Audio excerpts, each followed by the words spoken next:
There is a strange paradox in how people perceive themselves. We believe that morality is an inherent part of our character. That integrity remains unchanged regardless of circumstances. But reality tells a different story. A person may appear kind when they need approval. But will they remain so when there is nothing to gain? Someone may claim to stand for justice. But when given power, will they still uphold their ideals? Or will they become what they once condemned? The way we treat those who hold no advantage for us and the way we change when power is within our grasp are the truest measures of character. This is why those who attain status often lose their humility, and why those who once suffered under oppression sometimes become the new oppressors. Power does not transform people, it merely reveals them. So what happens when all restraints are removed? When the social mask is stripped away? Join me as we delve into the true nature of power and how it exposes the truths that few dare to confront. The illusion of human nature. Human society has always functioned within a paradoxical interplay of light and darkness, between kindness and deception, integrity and manipulation. At its core, civilization is not merely a reflection of human progress but also of human cunning.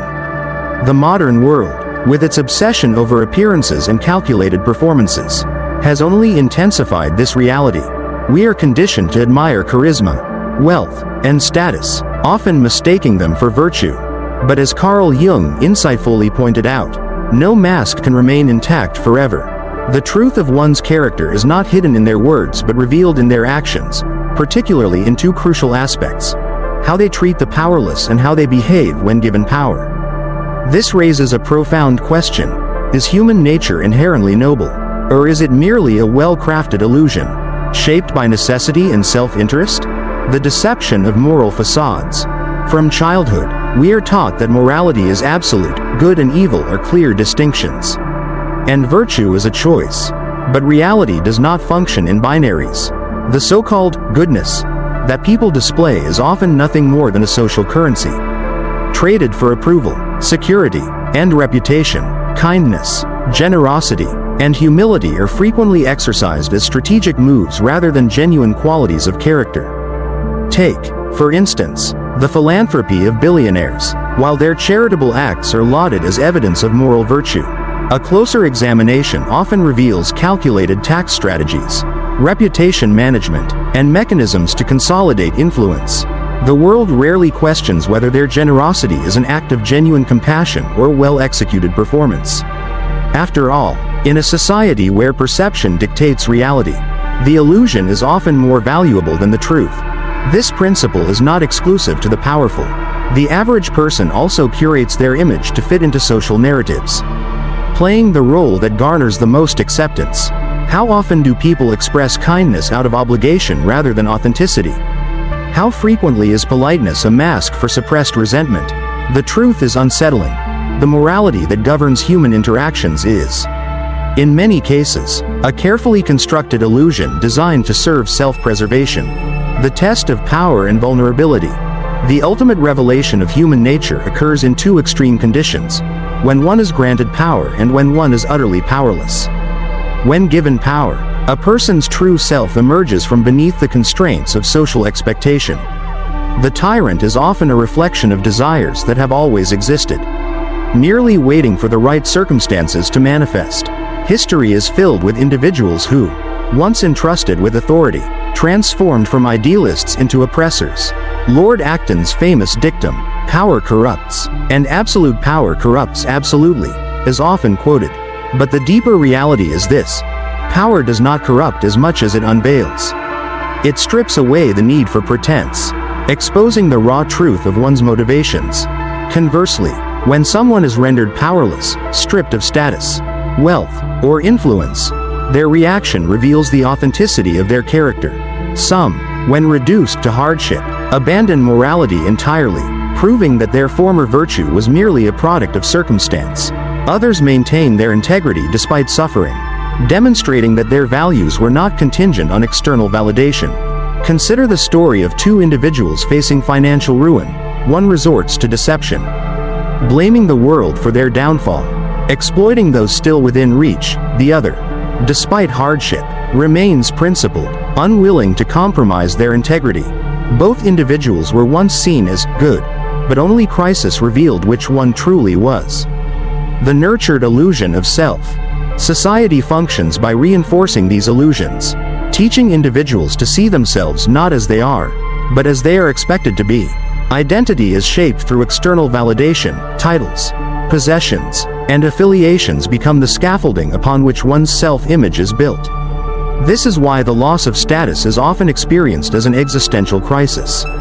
The illusion of self-worth, long intertwined with external markers, collapses under the weight of its own fragility.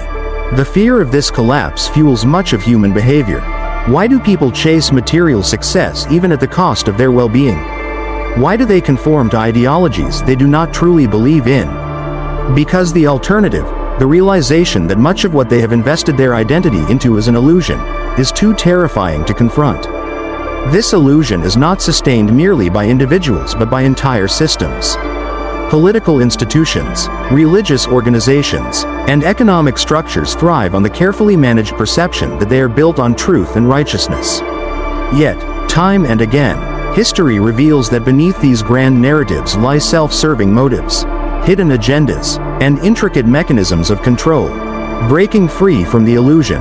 To see through these deceptions is not to become cynical, but to become aware. True wisdom lies not in blind optimism or bitter disillusionment but in the ability to discern reality without being controlled by it. This requires the courage to question one's own motivations, to examine where our moral convictions are authentic and where they are merely inherited scripts.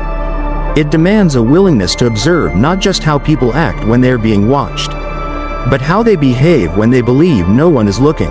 It requires recognizing that the admiration of society does not necessarily equate to virtue, just as the condemnation of society does not necessarily indicate vice. Human nature, in its rawest form, is neither inherently good nor evil. It is fluid, adaptable, shaped by context. The real question is not what human nature is, but what it can be when stripped of illusion. Only those willing to confront the uncomfortable truths about themselves can step beyond the layers of deception and begin to cultivate a character that is not merely performed but earned. The test of powerlessness. Who do we respect when there's nothing to gain? We live in a world where virtue is often a performance. Kindness, respect, and decency are frequently measured not by their intrinsic worth but by their strategic utility. In this transactional landscape, social interactions are governed by an unspoken calculus. How much value does this person add to my life? It is in the presence of powerlessness, when no advantage is to be gained, no image to be maintained, that the true nature of an individual is revealed. The waiter rule encapsulates this reality with brutal clarity. Observe how a person treats those who have nothing to offer them, and you will see who they truly are. Waiters, janitors, cashiers, individuals who exist in society's background, performing necessary but often overlooked roles, serve as mirrors that expose the authenticity of one's character. The corporate executive who speaks eloquently about leadership but berates a barista for a delayed coffee order. The politician who champions equality yet disregards the voices of the marginalized. The celebrity who performs philanthropy for cameras but mistreats their staff. These contradictions are not anomalies but symptoms of a deeply ingrained societal hypocrisy. What makes this phenomenon unsettling is not just that it exists, but that it is normalized. Society rewards the performance of virtue over its practice, allowing individuals to craft personas that align with moral ideals while acting in ways that directly contradict them.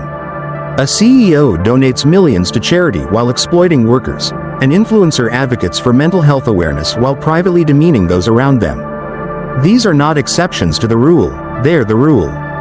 The problem is not merely individual but structural. Power, status, and influence often shield individuals from accountability, creating an environment where selective morality thrives. The metrics of authenticity. If kindness is often wielded as a tool for social leverage, then how do we distinguish between genuine virtue and its imitation? The answer lies in consistency. A person of true moral integrity exhibits the same level of respect across all social interactions.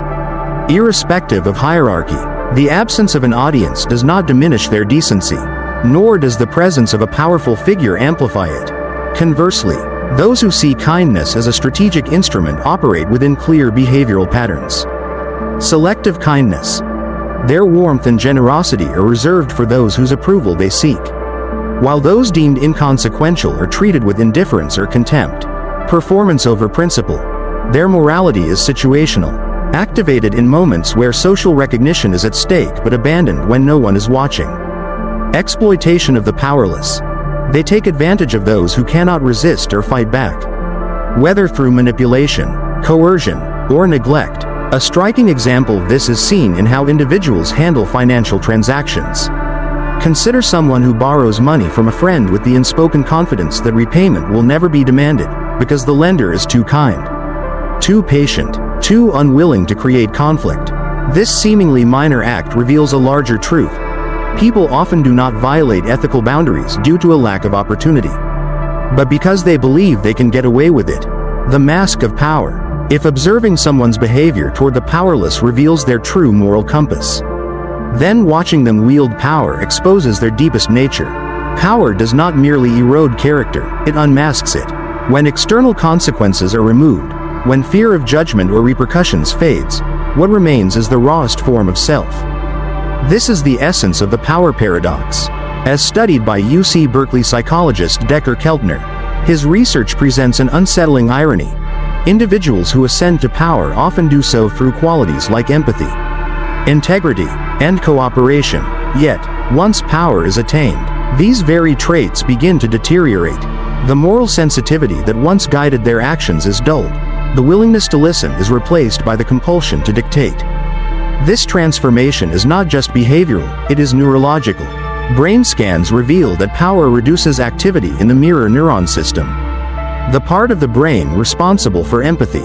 In practical terms, this means that the powerful cease to perceive others as human beings in the same way they once did. Instead, people become instruments, tools for achieving goals, obstacles to be removed, or assets to be managed. History is littered with examples of this phenomenon. Leaders who began as revolutionaries fighting for justice only to become tyrants when given control. Corporate executives who, once passionate about ethics and fairness, evolve into figures willing to compromise morality for financial gain. The transformation is so consistent that it is not a deviation from human nature but a confirmation of it. The dehumanization of others. At the core of this shift lies dehumanization, the process by which individuals cease to recognize the intrinsic worth of others. This manifests in small, insidious ways. A manager who dismisses the struggles of their employees because business is business. A politician who views constituents as statistics rather than people. A social influencer who sees followers as numbers to be monetized rather than individuals with emotions and agency. Dehumanization allows for moral disengagement. The same person who would never steal from a friend feels no moral conflict about exploiting an anonymous worker. The same individual who would be horrified by physical violence feels no hesitation in engaging in psychological manipulation. The illusion of distance, whether through power, status, or abstraction, enables behaviors that would otherwise be unthinkable. Reclaiming authenticity. If power exposes the worst in human nature, does that mean true virtue is impossible? Not necessarily. It means that morality is not an inherent state but a discipline. It is not something one possesses but something one must constantly cultivate. It requires self-examination, an awareness of when we are treating people as means rather than ends, and the humility to recognize our own capacity for hypocrisy. It is easy to condemn the powerful, but the real test lies in examining ourselves. Do we reserve our politeness for those who can benefit us? Do we engage in selective morality, excusing the unethical behavior of those we admire while condemning the same actions in strangers? Do we justify small acts of selfishness with the belief that they are insignificant? The true measure of character is not found in grand gestures but in the everyday interactions we consider trivial. It is in the way we speak to service workers, in the patience we show to those who inconvenience us, in the respect we offer to those who cannot elevate our status. Power does not inherently corrupt, but it does reveal. And the greatest deception of all is believing that, given the same opportunity, we would be any different. Real-world manifestations. How power exposes character. The most unsettling truth about power is that it does not corrupt as much as it reveals. It functions as a dissolvent, stripping away the social varnish that keeps our impulses in check.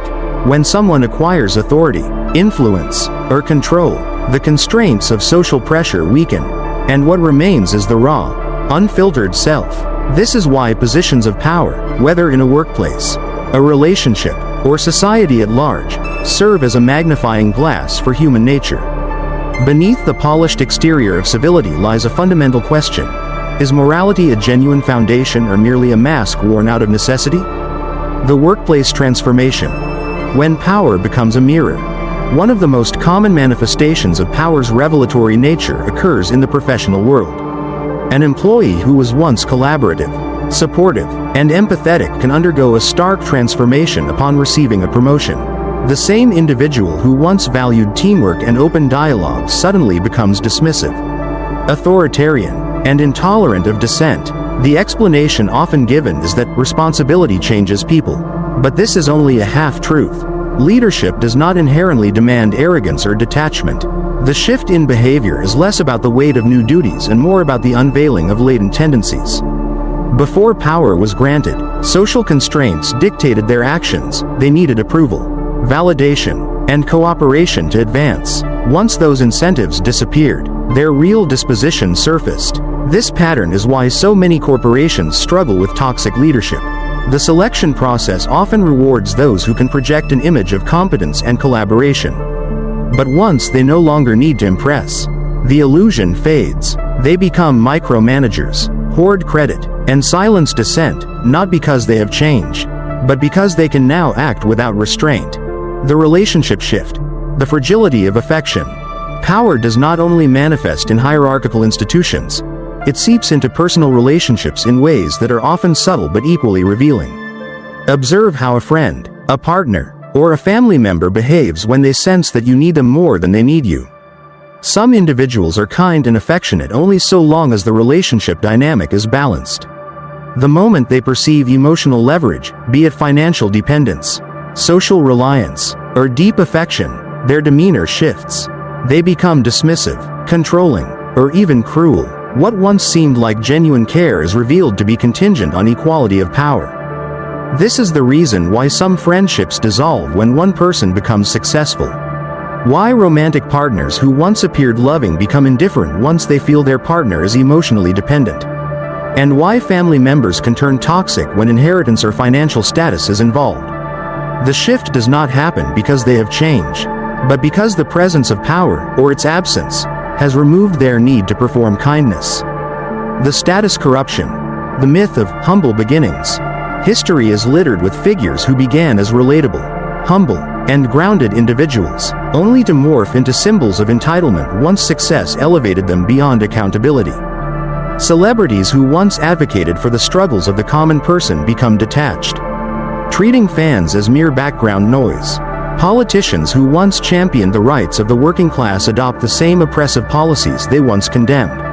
Even in social circles, individuals who once valued genuine friendships become more concerned with exclusivity and association with the elite. Carl Jung described this transformation as the stripping away of the persona, the carefully curated social mask that individuals wear to navigate the world. When success removes the necessity of maintaining this mask, the shadow self emerges. This is why the rise to power often feels like a descent into arrogance. What was once concealed by the need for social approval is now uninhibited. Yet, what is truly revealing is not that people change, but that they do not. Power does not introduce new traits, it amplifies what was always present but previously restrained. Those who become tyrannical in leadership likely possessed those impulses all along. They simply lacked the environment to act upon them. The eternal struggle. Can power be wielded justly? History's most cautionary tales are written in the blood of revolutions.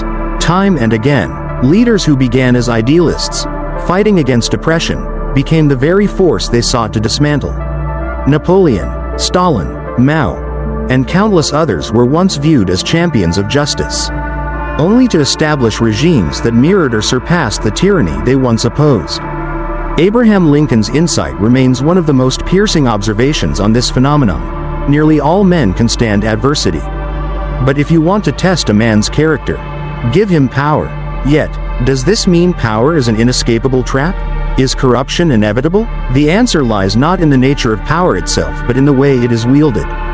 There are individuals, rare though they may be, who resist the gravitational pull of unchecked dominance. What separates them from those who succumb? 1. Self-awareness. Those who recognize their own susceptibility to corruption are far less likely to fall victim to it. The truly wise do not assume immunity from power's influence, they remain vigilant against its intoxicating effects. 2. Strong ethical foundations. Those with an unshakable moral code do not view power as a tool for dominance but as a responsibility.